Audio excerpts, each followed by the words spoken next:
ચોર ખાય, મોર ખાય, રોજ ભૂંડ અને ઉંદર ખાય, વધુ ઘેટું વેચવા બોટાદ યાર્ડમાં જાય, ત્યાં ફરી કડદો થાય. મતલબ ખેડૂતને તમામ જગ્યાએ લૂંટાવાનું છે. કસાઈની માફક અમુક વેપારીઓ ખેડૂતોનું શોષણ કરી રહ્યા છે. બોટાદ માર્કેટિંગ યાર્ડને લૂંટવામાં ત્યાંના સત્તાધીશોએ કાંઈ કમી નથી રાખી, પરંતુ બોટાદમાં આવતા ખેડૂતોને લૂંટવાનું કામ પણ સત્તાધીશોની રહેમ નજર નીચે ત્યાંના વેપારી અને અમુક દલાલો કરી રહ્યા છે. આવતીકાલે 10/10/2025ના રોજ હું રાજુ કરપડા મારા ખેડૂતોની ટીમને સાથે લઈ સવારે 9 કલાકે મૂળીથી રવાના થાય છે. સુદામડાથી મયુરભાઈ સાકરિયા પણ એમાં જોડાશે. 10:30 કલાકે બોટાદ માર્કેટિંગ યાર્ડ ખાતે અમે લોકો પહોંચીશું.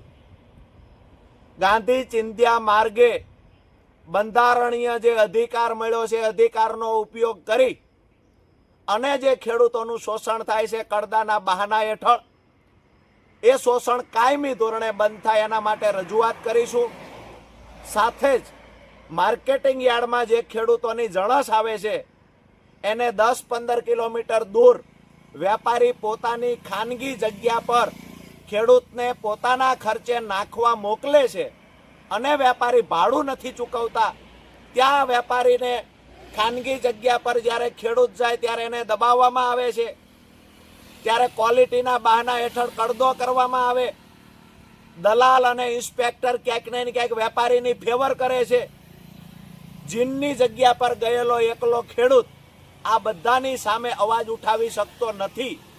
એટલે કાયમી ધોરણે એક તો કડદો બંધ થાય. બીજી માંગણી અમારી છે, ખેડૂતનો માલ યાર્ડમાં ખાલી કરવામાં આવશે. ખેડૂત એના ખર્ચે બહાર યાર્ડની બહાર કપાસ નાખવા નહીં જાય, અને જો કપાસ નાખવા ખેડૂતને જવાનું હોય તો તમામ ખર્ચ વેપારી ચૂકવશે. આવતીકાલે આપણે મળીએ છીએ. હું આવી રહ્યો છું ટીમ સાથે. તમને પણ વિનંતી કરું છું, તમે પણ આવો. બોટાદ માર્કેટિંગ યાર્ડના સત્તાધીશોને એમની ઓકાતનું ભાન કરાવવાનો દિવસ એટલે 10/10/2025. કાયમી ધોરણે કડદો બંધ કરાવી ખેડૂતોની લૂંટ થતી અટકાવવાનો દિવસ એટલે 10/10/2025. મળીએ છીએ કાલે સવારે 10:30 કલાકે. જય કિસાન.